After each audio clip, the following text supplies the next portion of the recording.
Mark? Men, men, men, men, manly men, men, men, men, men, men, men, manly men, men, men. Men, men, men, men, manly men. Ooh. Men, men, men, men, manly men, men, men, men, men, men, men, manly men, men, men. Well, Two and a Half Men is about the conflict between two brothers who've really let each other slip out of their lives and are suddenly thrust back together. How did you get in my house?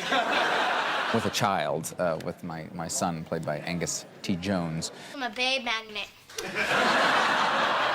How boys become men and how men become men and, you know, and growing up, basically, and how the little boy will grow up as well, hopefully under the tutelage of two guys who are also still in the process. That's his head exploding. It's the odd couple with a kid. The brothers are estranged when the show starts. You know, they're trying to live very different lives as a result of the way they were raised. Alan, the divan is not for sitting. Charlie, get off the couch. They haven't spent a lot of time over the past decade. I don't recognize his son's name. This could just destroy Jake. Jake? My son. And so that tells you immediately that they just don't, there's not a lot of contact. There's a lot of friction. I mean, of course, they're civil. Do you have any sense of right and wrong? Probably not. You can only be so friendly to a man standing in your house who just doesn't belong there, you know? So, we're speeding. Let's look. Let's watch. It'll be fun. The world I live in is dark and rainy. And you're useless in it. Oh, really? I wasn't useless when you needed a place to stay. The heart of the show is how this little boy impacts on Charlie's character, and everything grew from there. I love you. Our relationship is immediately that of equals. Well, if it makes you feel any better, you want $80 on that last hand? 85. 80. House gets a cut. I think the way that's been crafted by Chuck and Lee and the rest of the writers has been phenomenal. I try to direct through character, and I try to make sure the actors playing the characters have the ability to get inside the character so that we can go with the funny after that.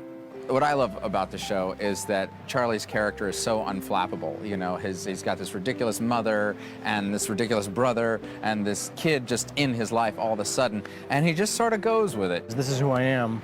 I make a lot of money for doing very little work. He sleeps with beautiful women that don't ask about his feelings. I drive a Jag, I live at the beach, and sometimes I like to make myself a big pitcher of margaritas and take a nap out on the sun deck. I think what's extraordinary is that this child, his brother's kid, delivers that something more, or the hope for that something more. Are you saying you want me to come back and live with you? Well, truthfully, no. I want Jake to come back and live with me, but I figure you're a package deal. There are parts of my character that have been repressed. Alan, sometimes when I think about coming home to you, I start crying in my car. Okay, that would probably go on the don't side. And I think that she's sick of her repression and ready to kind of dabble. Alan, I think I'm gay. Alan complains at one point that he's described as rigid and inflexible, and he says, well, Don't you think that's a little redundant? so he's that guy. I think that the comic possibilities of a young child being raised by these two men who are opposing factors by this grandma who's extraordinary and, you know, very colorful. I love you too, Ma. Too little, too late.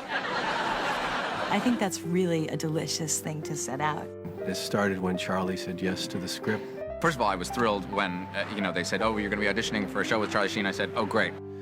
And then, the addition of Cryer was a miracle. John, as an actor, is so good and so smart and so quick. He's brought my game up a whole different level. It was my feeling that we had to get hit by lightning and find a little boy who was extraordinary, otherwise it simply wouldn't work. The casting director brought him in, and that was it. We were done. We didn't look at a second kid. He's magical. He's a really special little boy. I just want to say, Angus farted. That's all I'm going to say. No, you farted. No. Angus farted. No, you farted. No. Dude. you beefed. No, you farted. When I met with Chuck Lorre initially, he said that he didn't want to contribute to the lineup of dumb dads on television. It's a smart show. Not just funny, but insightful. 3 great talents combining, you know, to make this, you know, something special. I think 2.5 Men is going to be enormously popular, mostly because of the massive cult-like following of me. Men, men, men, manly men.